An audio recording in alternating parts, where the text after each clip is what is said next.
anyone here that does the work, did you find there was a time where you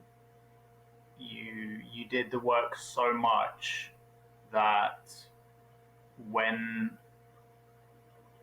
your life kind of flipped from being generally more stressful to being like you were living that kind of openness for the majority of your time? I heard Byron Katie talking about how you would then live from that place of questioning, and there's like a shift. Did anyone, or is it just like a constant practice, a constant kind of thing?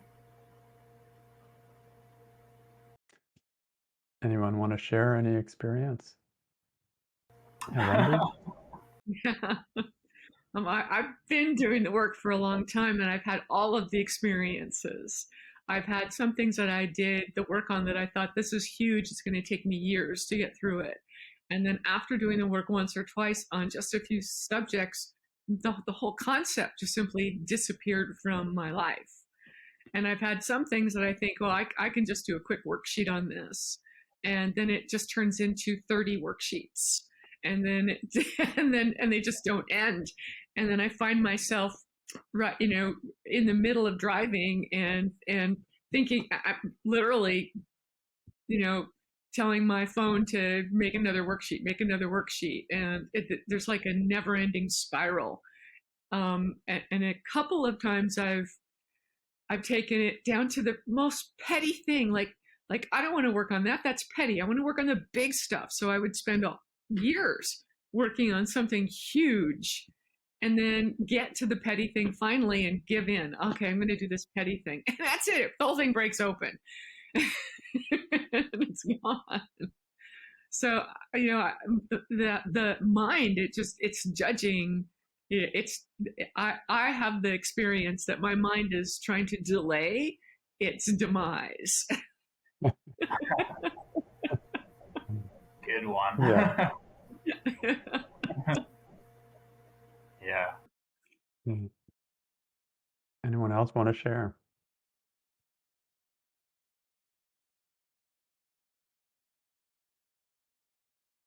I can really relate to the doing the small things, Wendy. I find now that I'm just doing small things because um, it's like they have no motive, and I find, like you said, they turn into the big things. It seems like. Thank you Yeah. very much. Such a key point. I've mentioned it many times, but it's always worth mentioning again that that that lack of motive when doing something small can support you so much to go deep into that work. It's like you're not expecting to save your life by doing that little piece of work. So without that expectation, then the mind's just open and it's very relaxed in the inquiry process, and it often sees things that surprise it and open it even further. And surprisingly, it touches the deeper things. I mean, right now I'm doing the work on a a dirty teacup that my mother-in-law left on the sink and does from time to time.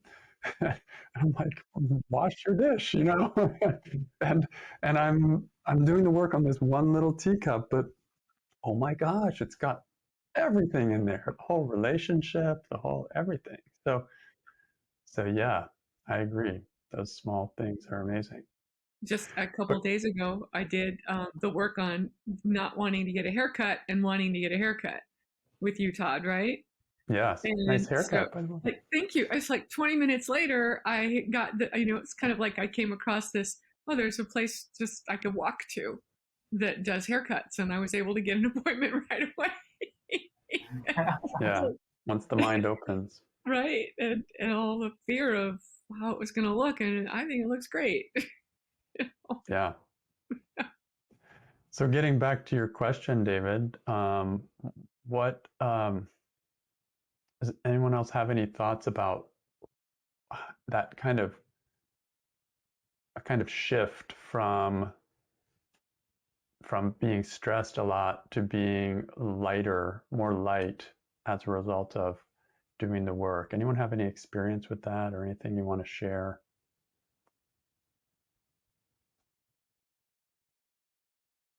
Yeah, Tara?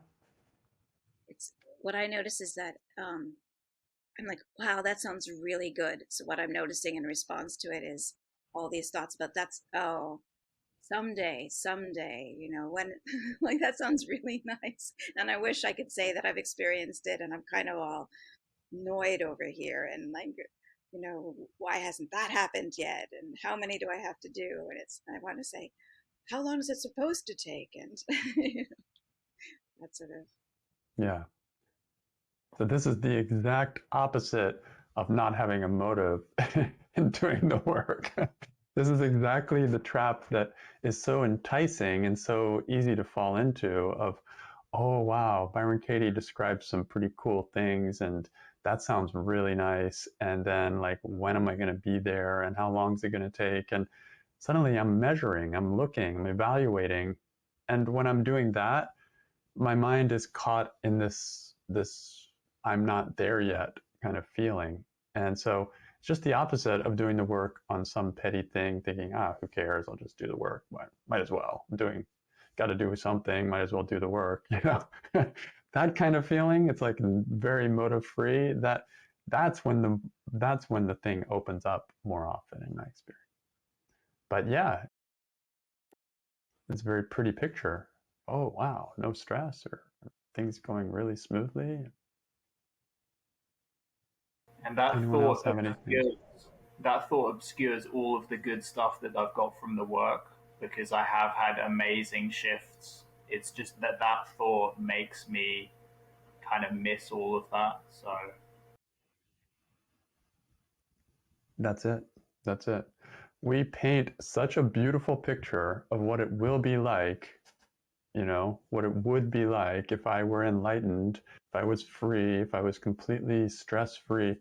I have this amazing picture in full color, and it's exaggerated probably. I don't even know because I haven't been there. So I've got this big picture. I take my best high and make it higher, and then think, oh, that's going to be amazing.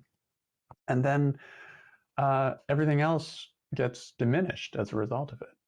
The wins that I have, the insights that I gain, the freedoms that I experience become like, oh, well, that's not it. Oh, that's not it. That's not it. But it is it. It is it. In fact, the more I do the work, the more I realize that the freedoms that come are so they just feel normal. Like it's just less stress, but you're not even focused on that. It's just I feel normal. It's like fine. Like, oh, that doesn't bother me. Like, okay, well then I'll focus on something else. And there's always more stress. There's always more things to try to stress me. Stressors, they're always there. But so I'll just work on whatever comes up. And I don't think of it myself as an end point anymore.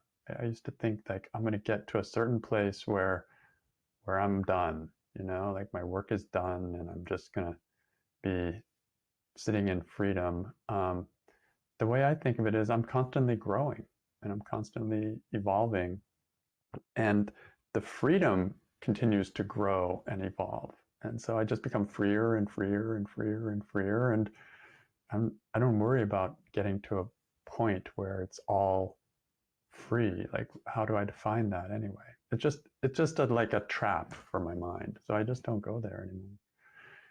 But what I notice is a lot of things just don't bother me.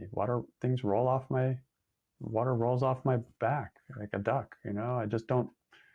It's so there's so much openness that has come along, and I just keep doing the work because it keeps increasing that. So great, that's good enough for me.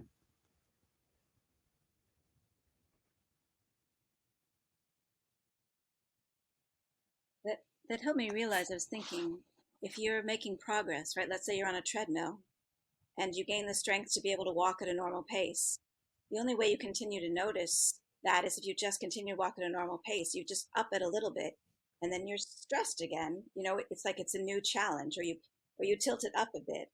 And so I was thinking, okay, there are all these things that are stressful, but I'm taking on bigger and bigger things. Like I achieve the competency in some way emotionally, and then I'm like, okay, now let's try this. You know, I perform for a small group. Now I'll perform for a bigger group. You know, and there are things that I do in my life, like we have Airbnb guests, and people are like, how do you have all these people in and out of your house? Don't you value your privacy? You know, where are all those? I don't have any more stressful thoughts about my privacy, right? So I just do this thing of having strangers in my home all the time. And then I don't think that I've made progress, because you're right, it's normal.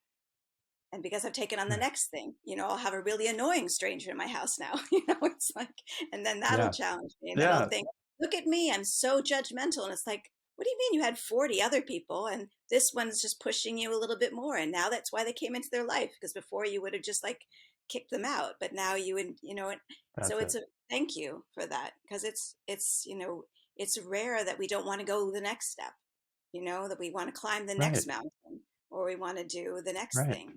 So you can only notice it if you just life interesting. stay on the plateau. So yeah, so I can enjoy the plateau, and I do enjoy it. It's like, let's rest on our laurels every once in a while, but after a while, I want the next challenge, and that's just nature. That's our natural tendency to want to just improve and challenge ourselves a little more. And life does challenge us, so it will just give us the next thing. All we have to do is hang out a little while, and it will come. So yeah, the idea of getting to an endpoint is I think it's a concept. It's a concept that we buy into, and then we miss the reality of how it works, which is just constant evolution. I often say I'll be doing this work till I die, because I am always learning when I do it. I'm always growing. Do I have to do it? No, but I love to do it. And that feels very different than I'm going to do all this work and then be done with it. You know, like I'll just like power through it and then I'll be done, right? It's same thing. Like I study French, and I could say I could just like do this really intensive for a year, just do only French and just really master it. What does that mean? You can be born in France and speak that your whole life, and you can never say you've mastered a language. Yeah, there's a lot of competency, but you can always improve. You can always grow. There's new words to learn. I'm always learning new words in English. So like, why put an endpoint on it? Why put an endpoint? That what it almost shows is that there's an underlying belief that this is a chore. Doing the work is a chore, and I want to get through that chore and then be done with it. Or that I'm really there's I don't know. It's a really interesting topic to play with, but yeah. Does that get to your question, David? With Yes. Okay, great. Thank you. And so both things are true. Yes, I do get clearer and freer and less stressed and more buoyant. If I compare my life now to 15 years ago, it is night and day on the stress level. But it's not like, okay, my work is done. No, I don't know if it'll ever be done. And there was one other point you put in there, and that is something about like, it just becomes like automatic a bit. Yes, that is true. Like everything, as you get used to doing the work, you get used to turning things around, seeing things from different points of view. And at some point, at some point, it becomes habitual. You start looking at things from different points of view. Turnarounds come to you just in the moment when you're in any situation. You don't have to be formally doing the work. And so I do the work formally once a day, but I also am it's running in me all the time, and you never know how I'm going to turn things around and see things differently in any given moment. So yeah, that does become more lively.